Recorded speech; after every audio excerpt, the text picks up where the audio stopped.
जय रघुवीर समर्थ शुका सारिखे पूर्ण वैराग्य जाचे वसिष्ठा परिज्ञान योगेश्वराचे कवी वाल्मिका सारिखा मान्य ऐसा नमस्कार माझा सद्गुरु रामदासा श्रीराम मला वाटते अंतरी त्वा वसावे तुझ्या दासबोधासी त्वा बोध व्हावे अपत्या परिपाववी प्रेमग्रासा महाराज या सद्गुरु रामदासा जय जय रघुवीर समर्थ श्री कृष्ण गोविंद हरे मुरारे हे नाथ नारायण वासुदेव प्रद्युम्न दामोदर विश्वनाथ मुकुंद विष्णोर्भगवन् नमस्ते सच्चिदानंदरूपाय विश्वोत्पत्त्यादिहेतवे तापत्रय विनाशाय श्रीकृष्णाय वयं नमः कृष्णाय वासुदेवाय हरये परमात्मने प्रणतक्लेशनाशाय गोविंदाय नमो नमः वसुदेवसुतं देवं कंसचाणूरमर्दनं देवकी परमानन्दं कृष्णं वन्दे जगद्गुरुं कृष्णकमलपत्राक्षं पुण्यश्रवणकीर्तनं वासुदेवै जगद्योनिं नौमि नारायणं हरिं कृष्ण कृष्णेति कृष्णेति यो मां स्मरति नित्यशः जलं भित्वा यथा पद्मं संसाराद् उद्धराम्यहं कृष्णाय वासुदेवाय हरये देवकी नन्दनाय च नन्दगोपकुमाराय गोविन्दाय नमो नमः नमः पङ्कजनाभाय नमः पङ्कजमालिने नमः पंकजनेत्राय नमस्ते पंकजांग्रे गोपाल कृष्ण भगवान की जय।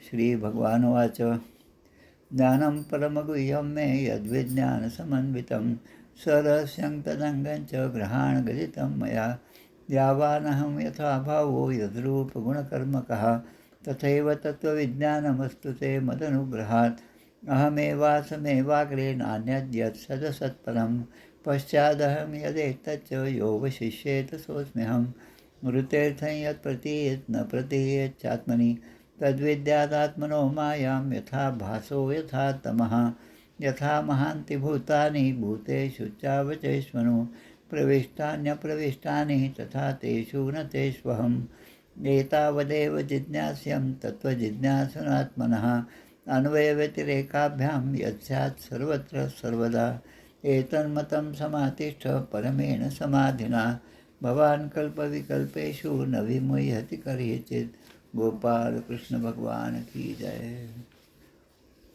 एकादश स्कंद अवतरणिका एकादश स्कंद प्रथमोध्याय यदुवंशाशी शाप होय जनक योगेश्वर संवाद होय जनक योगेश्वर संवाद द्वितीय नारद सांगे वसुदेवाशे ब्रह्ममाया कर्मयोग तृतीयात भगवदावतार चतुर्थात अभक्तांची गती पंचमात पूजाविधी वर्णिली परमधामाशी यावे श्रीपती षष्ठात देव प्रार्थिती यादव प्रभास तीर्था जाती उद्धव एकांती भेटत असे अवधूतोपाख्यान 7, 8, 9 दत्ताचे गुरुज्ञान अभिनव 10व्यात वर्णिली सोली व इह पर भोग असारता बद्धमुक्त भक्तलक्षण एकादशीचे वर्णन सत्संग महिमा कर्मयोग कथन द्वादशोध्यायी हंस सनकोपदेश त्रयोदशात भक्तियोग ध्यानविधी चतुर्दशात सिद्धी विभिन्न लक्षण पंचदशात विभूती वर्णन षोडशी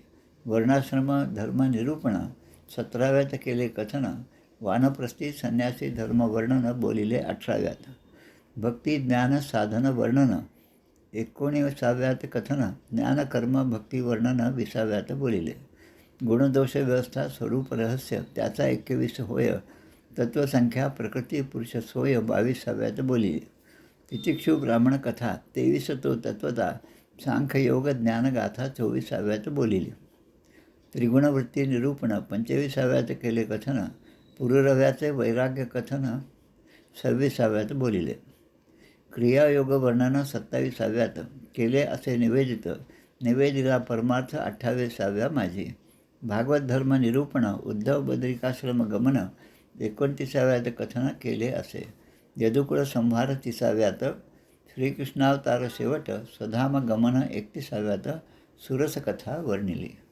गोपाल कृष्ण भगवान की जय.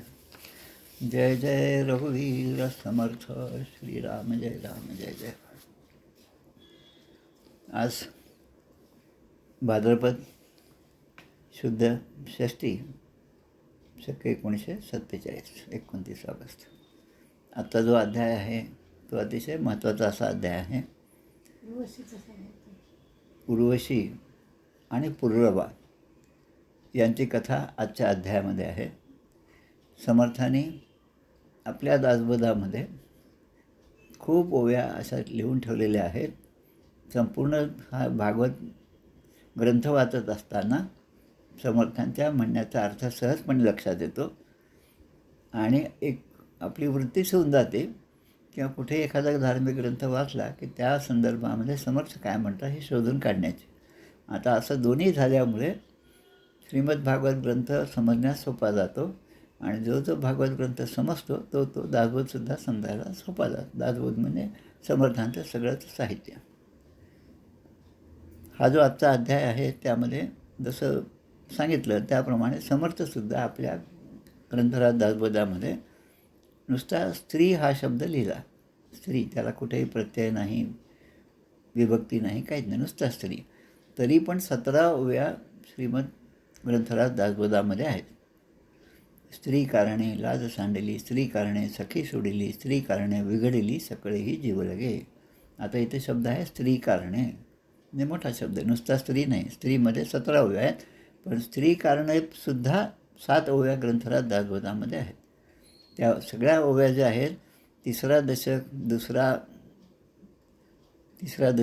अध्याय, तिसरा दशक सगळ्यात दुसऱ्या अध्यायामध्ये सगळ्यात 50, 51, 52, 53, 54, 55, 56 7 ओव्या दिलेल्या आहेत.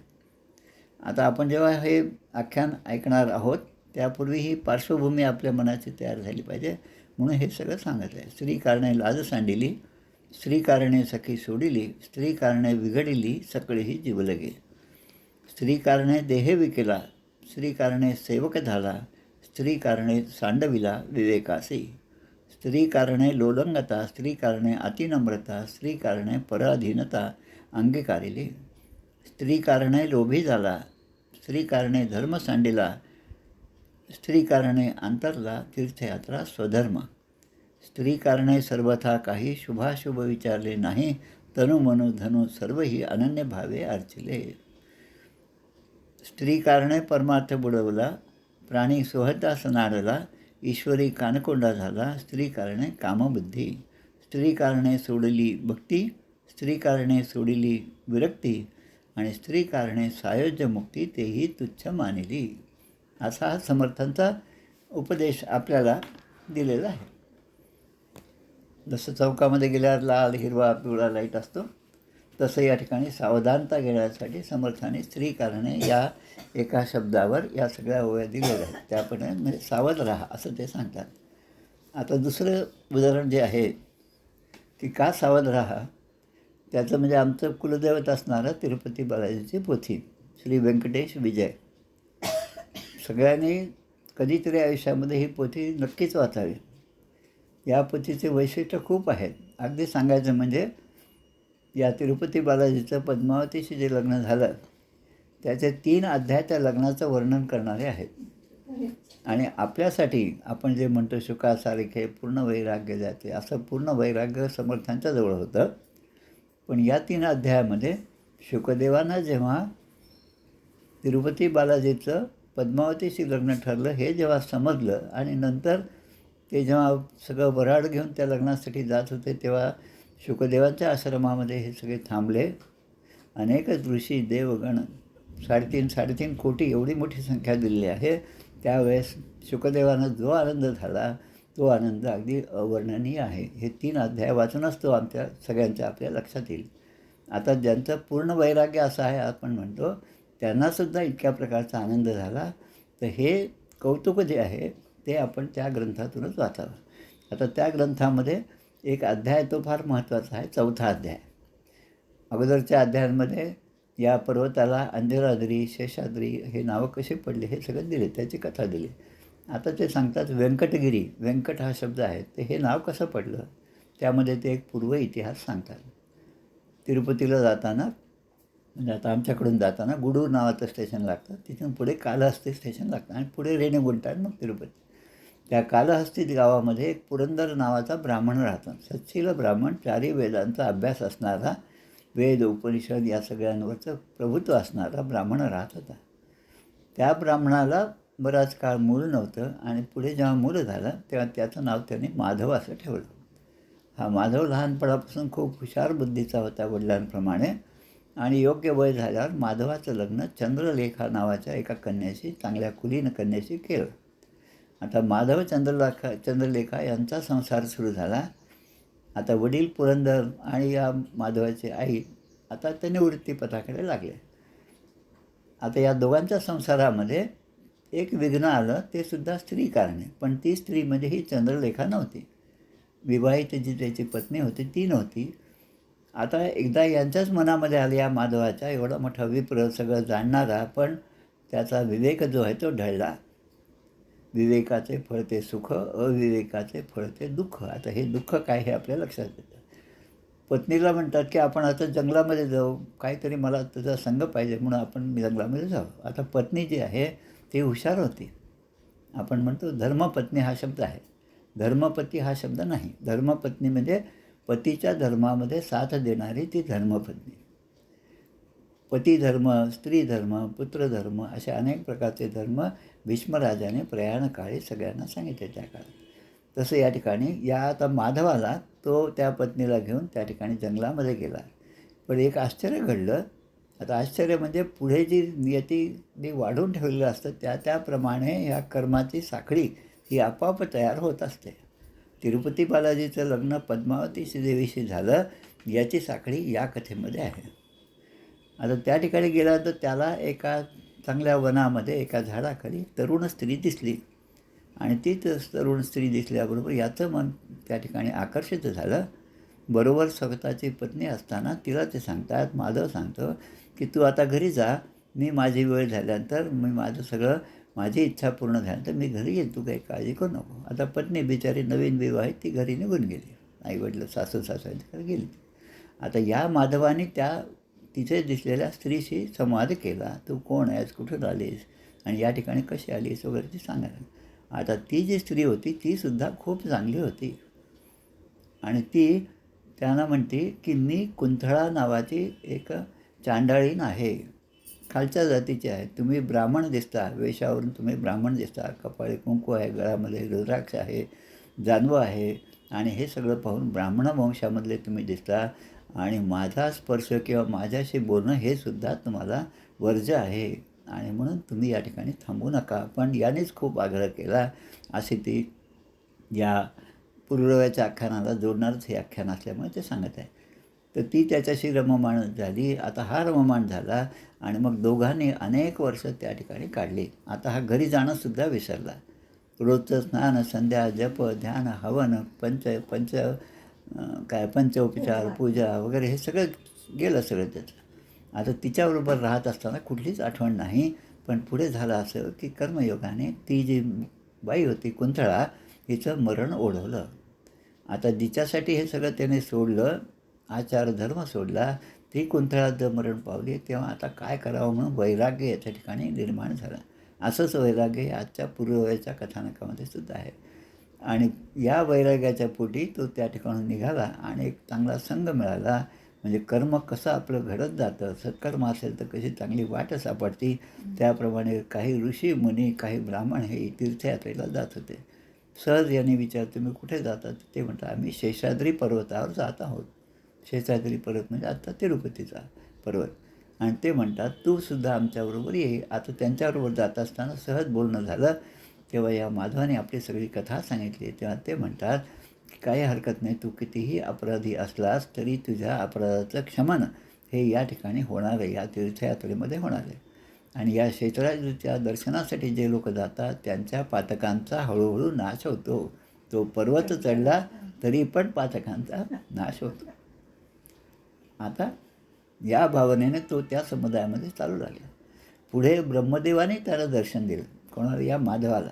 आणि ब्रह्मदेव म्हणतात तिथे जाऊन तू त्या पुष्करणीमध्ये स्नान कर वराहाचं मंदिर आहे त्या ठिकाणी, ज्या वराहाने तिरुपतीची सगळी जागा तिरुपती व्यंकटेशाला दिली, तो वराह त्याचं दर्शन घे, तिथे स्नान कर आणि त्याच ठिकाणी तुझा देहपात होईल. तू त्या ठिकाणी देहविसर्जन कर, कारण तुझं भाग्य खूप थोर आहे. तू त्या ठिकाणी देहविसर्जन केलास तर पुढील जन्मी, पुढील आयुष्यामध्ये तुला जो जन्म मिळाला तो फार महत्त्वाचा आहे. आणि तो जन्म कोणता, तर तू पुढील जन्मी आकाशराजा होशील. आकाशराजा आणि धरणी देवी हे त्या ठिकाणचे मुख्य आहेत. आणि हेच आकाशराजा यांना ती मुलगी सापडली, ती पद्मावती होय. आणि हीच पद्मावती रामायणामधली सीता होती. त्या अग्नीमधून ज्या 2 स्त्रिया आल्या त्यामधली एक सीता होती, रामाची पत्नी होती, आणि दुसरी होती ती अग्नीची कन्या असणारी ती. आणि तिच्याशी विवाह रामायणाच्या संदर्भामध्ये एकवचनी असल्यामुळे होऊ शकत नाही, म्हणून रामाचं वचन होतं की मी पुढच्या जन्मी, पुढच्या अवतारामध्ये तुझ्याशी विवाह करीत. ती पद्मावती देवी आहे. म्हणजे अशा प्रकारे या आकाशराजा आणि धरणीदेवीच्या पोटी जन्मलेल्या पद्मावतीचा विवाह तिरुपती बालाजीशी झाला. म्हणजे हे कथानक खूप महत्त्वाचं आहे आजच्या यासाठी. आता आपल्याला आजचा अध्याय पाहायचा ते पुरुरव्याची वैराग्योक्ती. स्त्रियांमध्ये आपलं मन एवढं जडलं असलेलं सुद्धा ज्यांनी सर्वस्वाचा त्याग केला या स्त्रीकारणे, आता आपण जशा ओव्या पाहिल्या तशा, तरी पण शेवटी उपरती झाली. उपरती मदरामी जाहली पूर्णकामी, सकळ भ्रमविरामी राम विश्राम धामी. म्हणजे सगळा विश्राम जो आहे तो रामाच्या पायी आहे. आता याच पुरुरव्याची एक कथा आपल्याला पूर्वीच झालेली आहे. ती याच श्रीमद भागवतामध्ये 9व्या स्कंदाच्या पहिल्या अध्यायामध्ये तिचं थोडंसं आपण त्या कथेचा विचार करूया आणि मग पूर्वपीठिका आपली लगेच तयार होईल. थोडक्यात सांगतो. ब्रह्मदेव त्यांच्या मनापासून मरीची ऋषी, मरीचीपासून कश्यप आदिती, पुढे विवस्वान संज्ञा. विवस्वान म्हणजे हे सूर्याचंच एक नाव आहे. वैवस्वत मनू त्यामध्ये पुढे झाले. मग श्राद्धदेव मनूची कथा आहे. श्राद्धदेव मनू आणि त्यांची पत्नी श्रद्धा. आता श्राद्धदेव मनू आणि श्रद्धा यांना मूल नव्हतं आणि म्हणून त्यावेळी त्यांनी मित्रावर देवतेचा यज्ञ करण्याचं ठरवलं. आता फक्त दूध पिऊन वैवस्वत मनूची धर्मपत्नी श्रद्धेने सर्व काही करत होती. पण जसं आपण म्हणतो काहीतरी बायकांच्या डोक्यात वेगळंच शिजत असतं, जे नवऱ्याला सांगत नाहीत पण करतात. आणि घोळ झाला की मग नंतर सगळं डोळ्यात पाणी आणून हात जोडून सांगतात. तसंच या ठिकाणी झालं. आता तिने जाऊन त्या ब्राह्मणाकडे, जे यज्ञ करणारे होते त्या होत्यांना सांगितलं की मला कन्या व्हावी, अशी त्या प्रारंभीच यज्ञ सुरू होण्याच्या आधीच त्या ब्राह्मणाला विनंती केली. आता अध्वरी झालेला तो जो ब्राह्मण होता त्याने मंत्र उच्चार सुरू केले आणि मंत्र उच्चारामध्ये हविषीही व्यचरन तेन वषटकारम गणन द्विजहा. समर्थ आपल्याला यासाठी सांगतात, अक्षरे गाळूने वाची काते घाली पदरीची, निघान करी पुस्तकाची तो एक मूर्ख. अक्षरे गाळूने वाची काते घाली पदरीची, हेच या ठिकाणी त्या होत्याने केलं, त्या ब्राह्मणाने केलं. आणि त्यामुळे पुत्रप्राप्तीसाठी जो यज्ञ झाला त्याचा परिणाम म्हणून त्यांना पुत्र प्राप्त नाही झाला, पण इला नावाची कन्या प्राप्त झाली. आता ही इला जी आहे ती मुलगी कशी प्राप्त झाली, म्हणून राजा म्हणजे श्राद्धदेव मनू आता हे विचार करू लागले. आता त्या ठिकाणी असणारे वसिष्ठ ऋषी यांच्यापर्यंत ही गोष्ट गेली आणि वसिष्ठाने मात्र हे सगळं आपल्या अंतर्ज्ञानाने ओळखलं की होत्याने संकल्प हा विपरीत केला. पण असं झालंच कसं. पण आता होत्याला काही म्हणता येत नाही, म्हणून त्या वसिष्ठाने सगळी जबाबदारी आपल्यावर घेतली आणि वसिष्ठाने पुढे चांगल्या प्रकारचं अनुष्ठान केलं. आणि त्या अनुष्ठानाने भगवान नारायणांची स्तुती केली आणि स्वतः भगवान नारायणांना प्रसन्न करून घेतला. तस्मै कामवरम तुष्टो भगवान हरिरीश्वर हा. हरीने संतुष्ट होऊन त्यांना वर मागितला, वर दिला. आणि ती कन्या ती कन्या जी इला होती ती त्या वरामुळे प्रद्युम्न झाली, सुद्युम्न झाली. म्हणजे आता जी इला मुलगी होती ती आता सुद्युम्न मुलगा झाला. आता हा सुद्युम्न जो आहे तोच आपल्या पुरुरव्याचे वडील आहेत. आता सुद्युम्न आता राजा आणि सुद्युम्न शिकार करण्यासाठी जे का जंगलात गेला आणि जंगलामध्ये गेल्यानंतर पार्वतीसह त्या जंगलामध्ये शंकर जे विहार करीत होते, दोघेच होते, दुसरं कोणी नव्हतं. आणि त्या वनामध्ये हा सुद्युम्न त्या शिरला.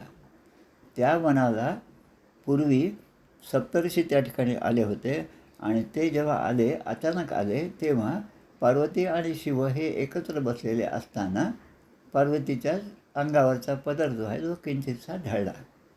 म्हणून पदराला जी किंमत असते ती सगळ्यांनी लक्षात घ्यावी. पदर जरी किंचित ढळला तरी तो आपल्या सगळ्या म्हणजे काय म्हणतो आपण त्याला, एक अपशकुन आहे किंवा त्याकडे जास्तीत जास्त महिलांनी लक्ष द्यावं ही सांगणारी ही कथा आहे. आता हे झाल्याबरोबर तिने पाहिलं की हे सगळे ऋषी या ठिकाणी न सांगता एकदम आले आणि ऋषीसुद्धा ते चांगले ब्रह्मनिष्ठ होते. त्याने हे पाहिलं हे दोघेच एकांतात आहेत म्हणून त्या ठिकाणी काही न बोलता ते निघून गेले. आता या घटनेमुळे पार्वतीने शाप दिला की या जंगलामध्ये जो कोणी येईल तो पुरुष असेल तर स्त्री होईल, स्त्री असेल तर पुरुष होईल, असा शाप दिला. आणि त्या शापाला शंकरांचं अनुमोदन की माझ्याखेरीज जो कोणी पुरुष या ठिकाणी येईल तो स्त्री होईल. अशा प्रकारे तेव्हापासून त्या स्थानामध्ये कुणीही प्रवेश करत नव्हता, स्त्री पुरुष. आणि आता हा सुद्युम्न म्हणजे इला जो आहे तो सुद्युम्न. आता तो जो शाप तो होताच तो इलाचा. आता त्यामध्ये असं झालं की चंद्रकुमार बुध, आता बुधाने त्या आश्रमाजवळ आलं. आता हा जो राजा होता सुद्युम्न, पण तो आता स्त्री रूपात गेला आणि स्त्री रूपामध्ये गेल्यामुळे त्या स्त्रीकडे आणि तिच्याबरोबर असणारं जे सैन्य होतं ते सुद्धा आता स्त्री रूपामध्ये आलं. म्हणजे सगळ्या त्या महिलांमध्ये हा एकटा तो पण पुरुष असलेला पण स्त्री झालेला, त्याला पाहून बुधालासुद्धा त्याच्याबद्दलचं आकर्षण वाटलं आणि बुधाने त्या स्त्रीलासुद्धा वरलं आणि पुरुरवा असा बुधापासून तिला पुत्र झाला, त्याचं नाव पुरुरवा. ह्याच पुरुरव्याची कथा आजच्या या अध्यायामध्ये आहे. आता फक्त वसिष्ठांना एक त्या ठिकाणी केलं की हा जो तुमचा मुलगा आहे पुरुरवा किंवा सुद्युम्न, 1 महिना पुरुष आणि 1 महिना स्त्री, 1 महिना सुद्युम्न आणि 1 महिना इला होईल. आणि इला जे आहे ते इलाचं जे राज्य आहे त्यालाच एका संदर्भामध्ये मी जसं वाचलं त्याला एलिसपूर किंवा आपलं अचलपूर असं नाव त्यांना प्राप्त झालं. म्हणजे ते जे जंगल होतं ते सुद्धा आता हे अमरावती जिल्ह्यामध्ये आहे, अशी पण एक कथा माझ्या वाचण्यामध्ये आहे. आता याच सुद्युम्नाचं पुढे राज्य उत्कल, गय आणि विमल असे पुत्र झाले. सुद्युम्नाचा मुलगा पुरुरवा याला त्याने आपलं राज्य दिलं आणि ते आपल्या तपश्चर्येसाठी वनामध्ये निघून गेले. ही कथा 9व्या स्कंदामधल्या पहिल्या अध्यायामध्ये आपल्या आधीच झालेली आहे.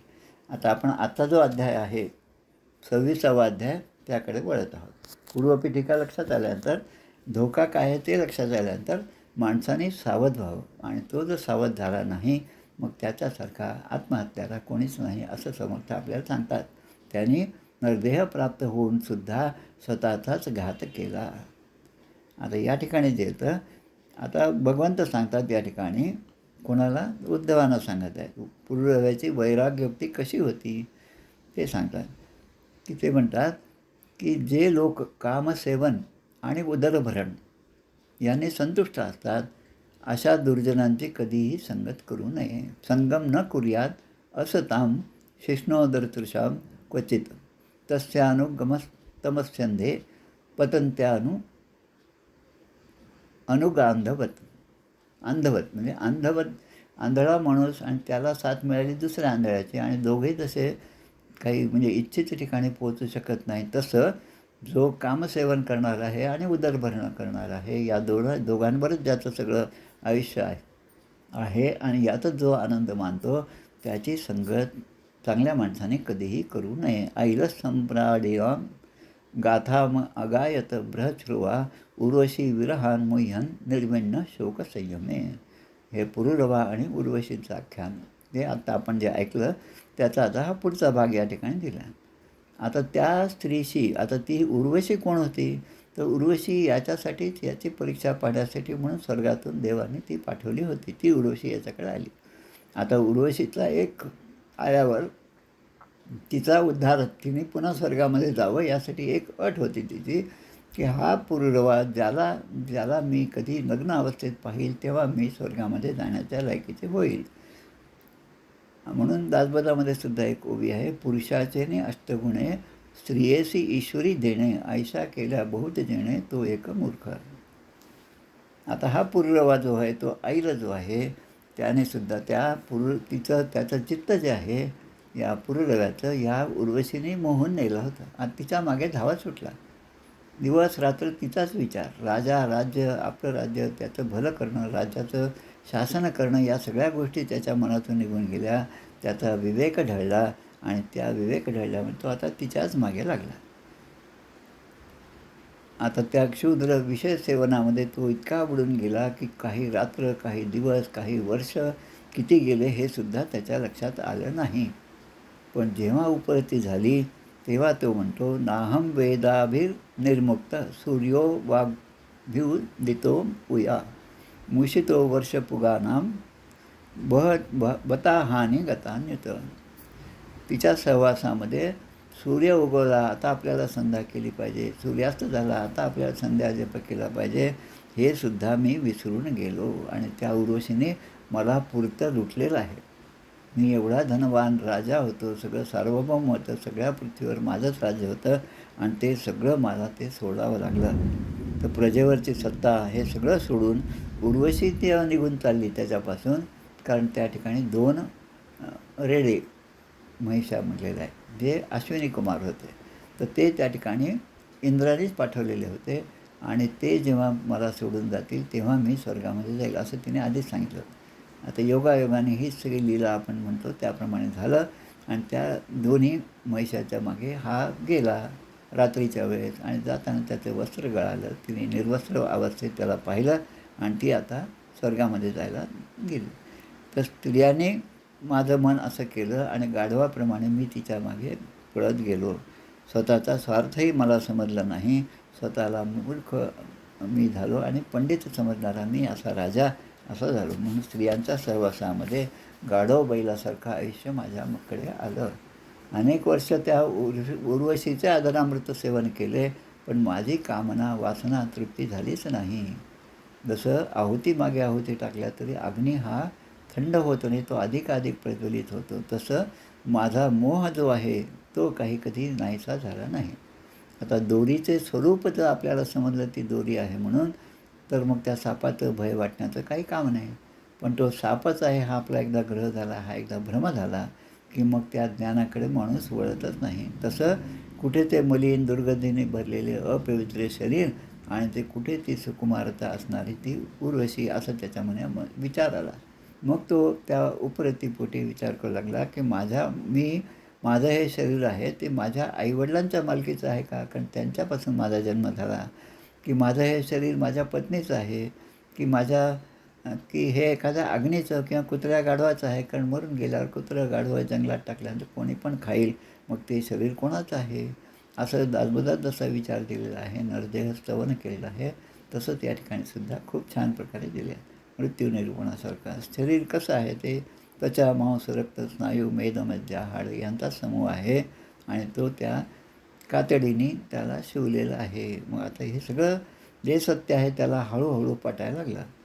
जी वस्तू कधीही पाहिली नाही आणि ऐकली नाही, म्हणजे एखादी गोष्ट आपण पाहिली नाही आणि ऐकली पण नाही, मग तिच्याबद्दल जास्त विचार आपल्या मनामध्ये येत नाही. पण जी वस्तू पाहिली, जिच्याबद्दल आपण भरपूर ऐकलेलं आहे, ती वस्तू जर डोळ्यासमोर दिसली तर माणूस सहजपणे त्याकडे आकर्षित होतो. म्हणून इंद्रियांचा स्त्रिया किंवा स्त्रीलंपट यांच्याशी संबंध येऊ दे नये साधकाने यापासून दूरच राहावं. आणि म्हणून अनेक ठिकाणी सांगतात, आपणही ते लक्षात ठेवायचं की केव्हाही कोणाच्याही पाया पडत असताना स्त्रियांनी त्यांच्या चरणाला स्पर्श करू नये, दुरूनच नमस्कार करायचा. चरणाला स्पर्श केला म्हणजेच काही होतं असं नाही. अनंतदास महाराज आमचे धाराशिवचे जे होते त्यांचं चरित्र खूप सुंदर असं, अनंत या नावाचं वेणुताई धोकटे यांनी लिहिलेलं खूप सुंदर असं चरित्र आहे. ते चरित्र वाचाल तेव्हा मग आपल्या हे सगळं लक्षात येईल. हो ना, ती एक बाई होती, ती आपली शुद्ध अवस्थेमध्ये नव्हती, पण महाराज आले आता पुन्हा केव्हा दर्शन होणार म्हणून ती आली आणि पाया पडायला गेली. तेव्हा ती बाई ते पाया पडत असताना त्यांच्यापासून दूर फेकल्या गेली. जेव्हा दूर फेकल्या गेली तेव्हा तिच्या लक्षात आलं की आपण हे फार मोठं पाप केलेलं आहे. आता म्हणून बुद्धिमान पुरुषाने हा असा दुःसंग सोडून द्यावा. आता भगवंत सांगतात उद्धवाला की स्वतःबद्दल ते सांगतात की राजेश्वर पुरुरव्याचा मनामध्ये जेव्हा असे उद्गार, असे विचार, विरक्ती मनामध्ये येऊ लागले, तेव्हा त्याने त्या उर्वशीचा त्याग केला आणि तो आत्मस्वरूपाने त्याला साक्षात्कार झाला आणि तो शांत झाला. आता मनातली चलबिचलता जे काही स्त्रीचं आकर्षण होतं ते पूर्णपणे त्याच्या ठिकाणचं निघालं. संतांना कशाचीही अपेक्षा नसती. त्यांचं चित्त आपल्या ठाई जोडलं पाहिजे. आपण आपलं चित्त त्यांच्या ठाई जोडलं पाहिजे. मी माझेपणा जो आहे तोच आपल्या दुःखाला कारण आहे. सुखदुःखादी द्वंद्व आहेत त्यापासून आपण दूर राहिलं पाहिजे. निर्ममा निरहंकारा निर्द्वंद्वा निष्परिग्रहा. अपरिग्रह करणे, निर्द्वंद्व, द्वंद्व कोणाशी नाही, निरहंकार मी केलं असा अहंकारसुद्धा नसावा आणि निर्मम म्हणजे हे मम म्हणजे माझं मी कमावलेलं हे जे असे विचार जोपर्यंत जात नाही तोपर्यंत संतो अनपेक्षा मच्चित्ता प्रशांता समदर्शन व्हायचं असेल तर या सगळ्या गोष्टी केल्या पाहिजे असं भगवंत या उद्धवांना सांगत आहेत. ताये शृण्वन्ति गायन्ति ह्यनुमोदन्ति चाद्रता मत्पराः श्रद्धादानश्च भक्तिं विन्दति ते मयी. जे लोक आदराने, भगवंत उद्धवांना सांगत आहेत, जे लोक आदराने श्रद्धेने माझ्या अशा कथांचं श्रवण करतात, गायन करतात, कौतुक करतात आणि जे माझे चिंतन करतात, हे फार महत्त्वाचं. अप्रतिहत असं चिंतन, अप्रतिहत आणि अखंड. अप्रतिहत म्हणजे त्यामध्ये कुठेही खंड नाही. अप्रतिहतपणे नेहमी जे माझे चिंतन करतात ते माझी प्राप्ती म्हणजे माझ्या भक्तीची प्राप्ती करून घेतात. आता पण ज्याने अग्नीचा आश्रय घेतला त्याला थंडी आणि काही असं अंधार याची काही काळजी नसते, कारण तो अग्नीच्या जवळ अग्नीचाच आश्रय घेतला. त्याप्रमाणे जे संतांना शरण जातात त्यांच्या ठिकाणची जडता, त्यांच्या ठिकाणचं संसाराबद्दलचं भय, संसाराबद्दलचं असणारं एक विपरीत ज्ञान, जो भ्रम, ती दोरी नाही तो सापच आहे हे जो भ्रम होता तो भ्रम केव्हा जातो, जेव्हा ती दोरी आहे हे सत्य पटतं. म्हणजे ज्ञान जे आहे ते ज्ञानाचा उदय झाल्याशिवाय अज्ञानाची निवृत्ती होत नाही. आणि हे दोन्ही होण्यासाठी संतांचा आश्रय जो आहे तो फार महत्त्वाचा आहे. भवाब्धौ परम आयनम. भवाब्धौ म्हणजे या भवसागरामध्ये परम आयन, इकडून तिकडे पार करून जाण्यासाठी संसार सागरामध्ये संतो ब्रह्मविदः शांता, संतांचा आपण आश्रय घेतला पाहिजे, तेव्हाच आपण इकडून तिकडे पार करून जाऊ. अन्नम ही प्राणीनाम प्राण आर्तानाम शरणम त्वहम धर्मो वित्तम मृणाम प्रेत्य संतो अर्भाग बिभ्यतो अर्णम. जसा सूर्योदय झाला, सूर्योदय पाहिला की त्या सूर्याच्या किरणांमुळे आपल्या डोळ्यांमध्ये पाहण्याची शक्ती येते. रात्रभर अंधार असला तर आपल्याला काही दिसत नाही, पण तोच थोडं सूर्योदय झाला, सकाळी 4, 4:30, 5 वाजले की हळूहळू आपल्याच घरातल्या वस्तू आपल्याला जशा दिसायला लागतात. तसं भगवंतांना पाहण्याची दृष्टी हे संत देतात, सद्गुरू देतात. आणि भगवंताचा जो आपल्याला साक्षात्कार व्हायचा तो सद्गुरूंच्या कृपेमुळेच होतात. आणि म्हणून त्यांना आपले सुहृद असं म्हणतात, इच्छित हित करणारे. आणि संत म्हणजे शेवटी मीच आहे असं या ठिकाणी भगवंत म्हणतात. म्हणून संत आनंदाचे स्थळ, संत सुखाचे केवळ, नाना संतोषाचे मूळ, ते हे संत. समर्थाने तर पूर्णपणे एका समासामध्ये संतांचं स्तवन केलेलं आहे. देवता बांधवा संत हा, संत आत्माहम एवच म्हणजे हे तेच आहेत, दुसरे तिसरं कोणी नाही.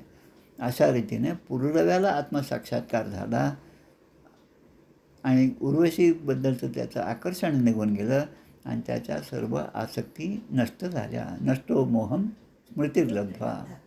आणि मग करिष्ये वचनं तव. हे जसं गीतेमध्ये भगवंतांना अर्जुनाने वचन दिलं की आता माझा मोह जो होता की माझ्या नातेवाईकांना मला मारायचं आहे, मी त्यांना कसं मारू आणि त्यांना मारल्यानंतर हे स्वर्गाचं सुख मला प्राप्त होईल आणि मग त्याचा उपभोग मी कसा काय घेऊ, असा जो तो भ्रमामध्ये होता, त्याचा भ्रम सद्गुरू श्रीकृष्णाच्या त्या उपदेशाने दूर झाला.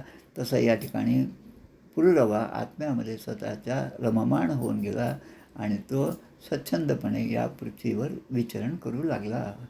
मुक्तसंगो महिम एताम आत्मा राम चचार म्हणजे रममाण होत सगळीकडे तो भ्रमण करू लागला.